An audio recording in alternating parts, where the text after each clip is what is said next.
انا نحن نزلنا الذکر وانا لہو لحافظون۔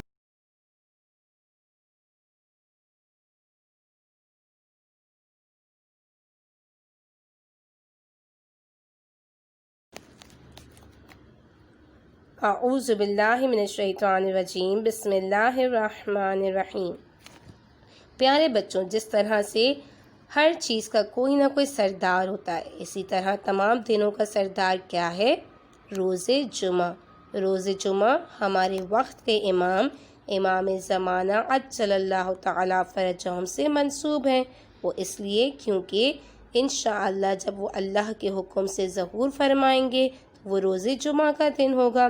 یہ دن جو ہے بہت امپورٹنٹ دن ہے، اس دن میں بہت دعائیں قبول ہوتی ہیں، اس لیے ہمیں اپنے وقت کے امام کے ظہور کی زیادہ سے زیادہ دعا کرنی چاہیے، کیونکہ یہ سب سے بیسٹ عمل ہے اور اس عمل کا ہمیں بہت سارا فائدہ بھی ہوتا ہے، اس کی بہت ساری فضیلتیں بھی ہیں اور اس دنیا میں بھی ہمیں فائدہ ہوتا ہے اور آخرت میں بھی۔ اس کا ایک فائدہ یہ ہے کہ اگر ہم اسے کثرت سے پڑھیں گے دعائے امام زمانہ کو، تو انشاءاللہ خدا ہمیں توفیق دے گا کہ ہم قرآن مجید کے نور کی طرف ہدایت پا سکیں۔ وہ کیسے؟ کہ ہمارے رسول حضرت محمد مصطفیٰ صلی اللہ علیہ وآلہ وسلم جب اس دنیا سے جا رہے تھے تو انہوں نے فرمایا تھا کہ میں تمہارے درمیان دو گراں چیزیں چھوڑے جا رہا ہوں۔ وہ کیا؟ ایک قرآن مجید اور دوسرے اہل بیت۔ قرآن مجید کیا ہے؟ قرآن مجید نور ہے، اللہ کا کلام ہے۔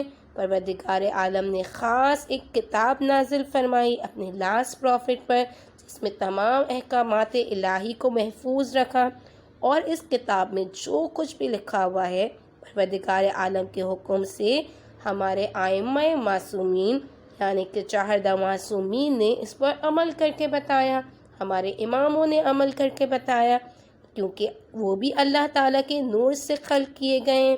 قرآن بھی نور ہے کیونکہ اللہ کا کلام، اور اہل بیت بھی اللہ کے نور سے خلق کیے گئے ہیں، اور اللہ تعالیٰ نے انہیں اس دنیا میں انسانیت کی ہدایت کے لیے بھیجا تاکہ لوگ سیدھے راستے کو پہچان سکیں۔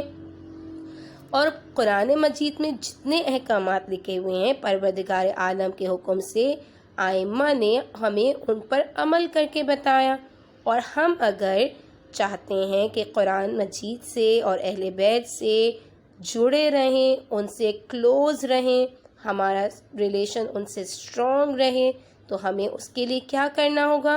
ہمیں بھی وہ کام کرنے ہوں گے جو قرآن مجید میں لکھے ہوئے ہیں، جو اہل بیت علیہ السلام کیا کرتے تھے، تاکہ ہم گناہوں سے بچ جائیں اور اللہ کے فیورٹ ہو جائیں۔ لیکن اس کے لیے ہمیں کیا کرنا ہوگا؟ ہمیں دعا کرنی ہوگی، اپنے آپ کو گناہوں سے بچانا ہوگا۔ لیکن ہم انسان ہیں، ہم سے غلطیاں ہو جاتی ہیں، اور پھر جب غلطی ہوتی ہے تو کیا ہوتا ہے؟ ہم ان چیزوں سے دور ہو جاتے ہیں۔ قرآن مجید سے بھی خدا ہم سے توفیق چھین لیتا ہے، ہم قرآن مجید نہیں پڑھ پاتے، اور ہم اہل بیت کی فالو بھی نہیں کر پاتے ان کی باتوں کو۔ اور اگر ہم چاہتے ہیں کہ ہم ان سے کلوز ہو جائیں تو دعا کرنی ہوگی، اور اس کا طریقہ بھی معصومین ہمیں بتا کر گئے، سکھا کر گئے۔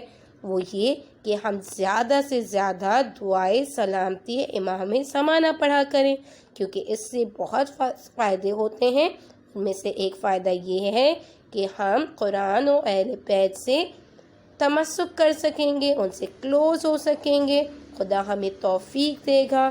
تو انشاءاللہ آپ سارے بچے کوشش کریں گے کہ ہم سب مل کر زیادہ سے زیادہ دعائے سلامتی امام زمانہ پڑھا کریں، خصوصاً جمعے کے دن پڑھا کریں، تاکہ ہمیں یہ توفیقات مل جائیں اللہ کی جانب سے انشاءاللہ۔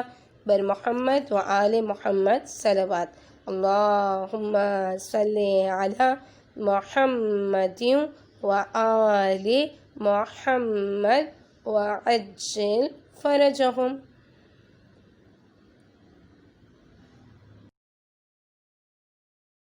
سبسکرائب کیجئے ذکر ٹی وی اور اس علم کے سفر میں ہمارے قدم کے ساتھ قدم ملائیے۔